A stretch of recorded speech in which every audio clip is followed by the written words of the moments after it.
Sometimes bad ideas are bad ideas and they catch on like viruses. Last week, we talked about a possible 3D printer ban coming to New York for any 3D printer that does not block the printing of gun files. Now, another state has joined the fight with a bill that has identical language. So let's go ahead and get into it.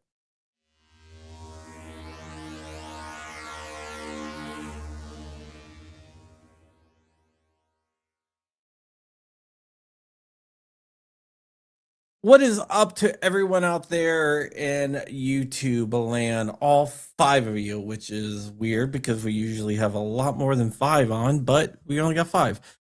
Do see Mr. Jordan Vinro out there. Hi, Jordan. And today we're going to be talking about what is going on in the 3D printing world. Like I said, out in New York last week, Governor Hochul and the New York legislature introduced a bill that would basically ban 3D printers in the state of New York unless they have blocking technology to prevent the printing of gun CAD files. And as we talked about last week, or that's earlier this week, that is dumb because it's just not going to work. It's not going to work at all. But usually when these bad bills pop up, they start popping up everywhere because what happens is the people in New York, or in this case, Washington State, they don't actually make their own bills up. What happens is that a group like Everytown or Giffords or Moms Demand Action, one of these anti-gun groups, anti-freedom groups, will give them the text of the bill. And I believe that is what is happening here because the New York bill has just reared its ugly head in Washington State. The Washington State bill is HB 2221.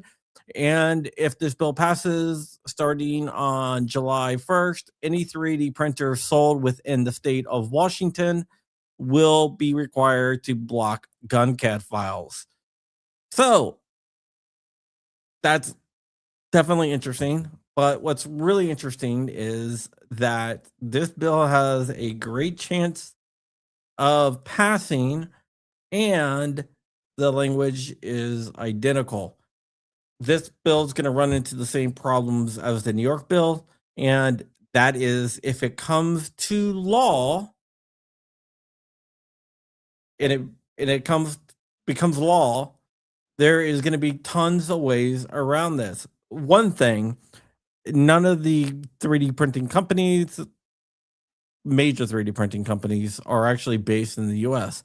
So really they don't have to do anything, but they might do it just to please New York. And if they do that, they're not going to make a separate printer for New York and Washington State. It will be for the whole entire country.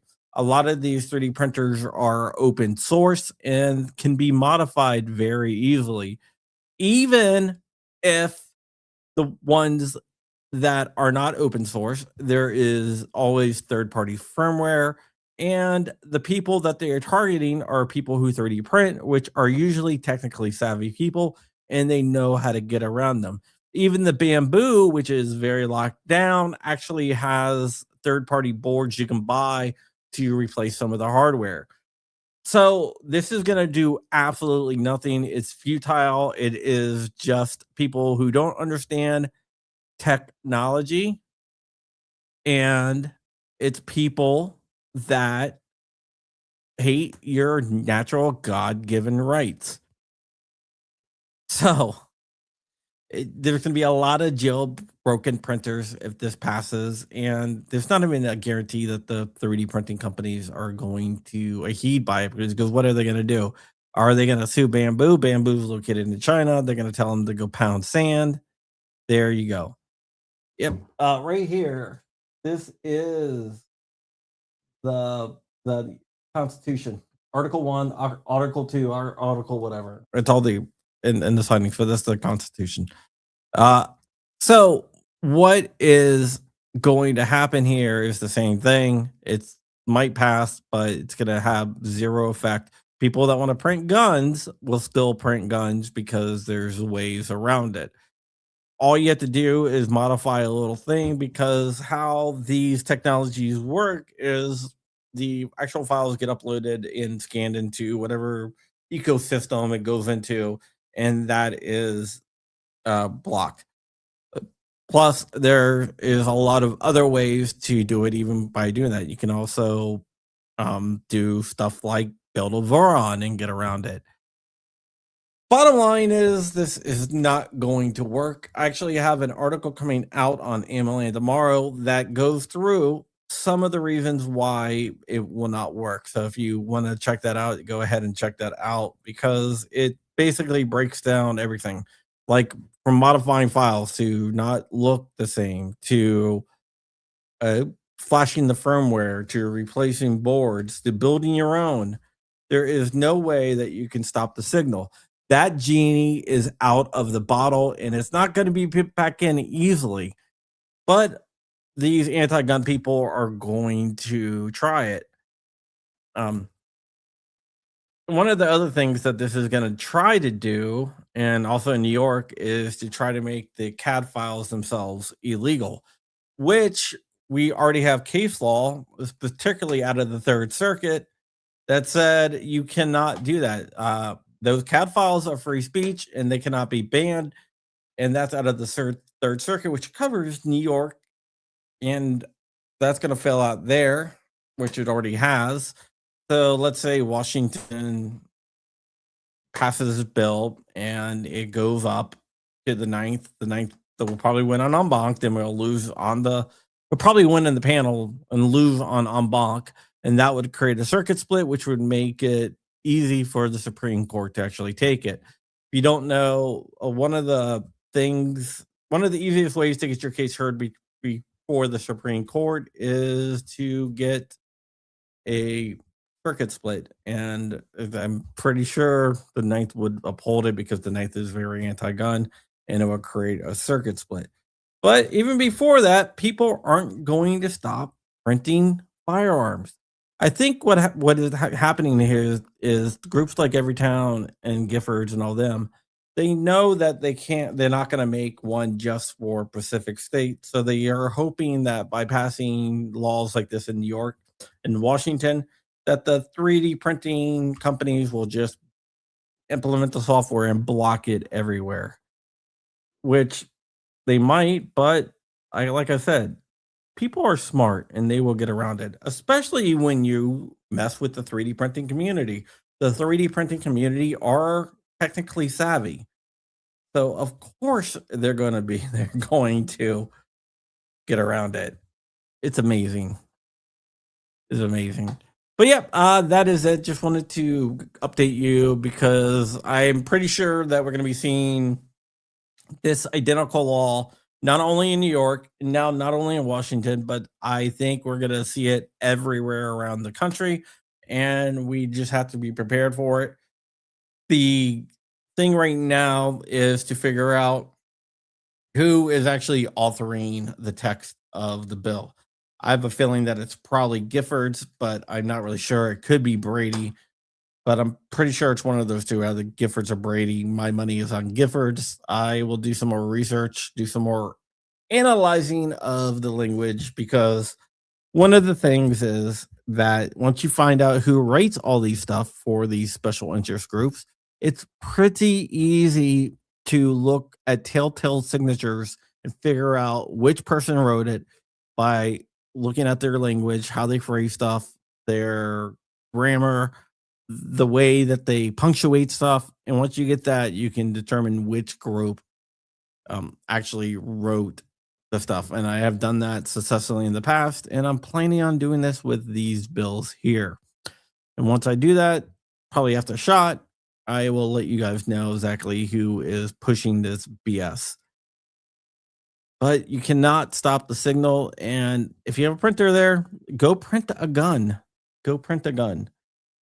I was about to grab something that I just printed, but we're live, and that would not do me any good, because I would probably get a strike if I did that. So I'm not going to show you what I have sitting right in front of me. but I'm pretty sure you guys know exactly what I am talking about. There's plenty of sources out there to get the files to download, to just figure it all out. I mean, there's the sources are out there everywhere. All right. And of course, let me just say lobby day. Lobby day, Virginia lobby day is on Monday. If you are in Virginia on Monday, please consider showing up at Richmond.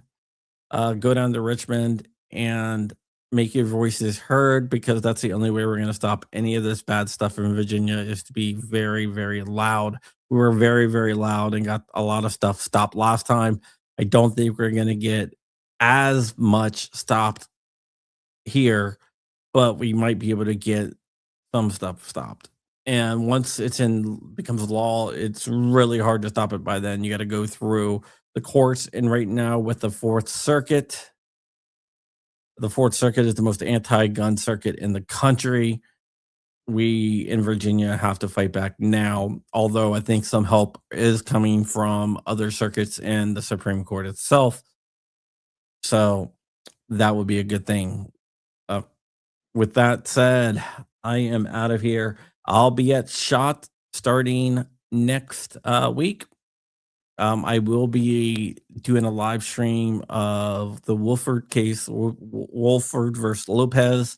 That is a Supreme Court case dealing with the Hawaii's vampire rule, sensitive areas, and that is being argued in front of the Supreme Court, not only by Alan Beck, who is the attorney for the Hawaii Firearms Coalition, but also the uh, the uh, GOJ, the DOJ will be there. The Solicitor General of the United States will be splitting time with Allen to argue against Hawaii's vampire rule. And if you're at SHOT, hit me up. I'll be around. And the Gundies also streams Monday night. I think it's 11:30 Eastern, so it's kind of late, but that's going to be over on Rumble. All right. If you guys want to stick around, I have it set up to redirect to Regular Guys Guns. He's a cool guy. If you stick around, I don't know where the meetup spot is. Dark has all that. But if you stick around, you'll be redirected to Regular Guys Guns. If you do decide to go over there, just tell them I sent you. And with that, oh, wait. Bacon, man. I haven't talked to you in a long time, man. All right. Well, I'm going to end this stream right now. Bell Tower Capital at 9, Bell Tower Capitol Square at 9 a.m. That is where the rally is. I'm not sure if there is any other stuff going on there. Hello there. And with that, we are going to get out of here. So if you want to stay tuned, just hang in there and you'll be redirected to Regular Guys Review. Just tell them I said hi. Bye-bye.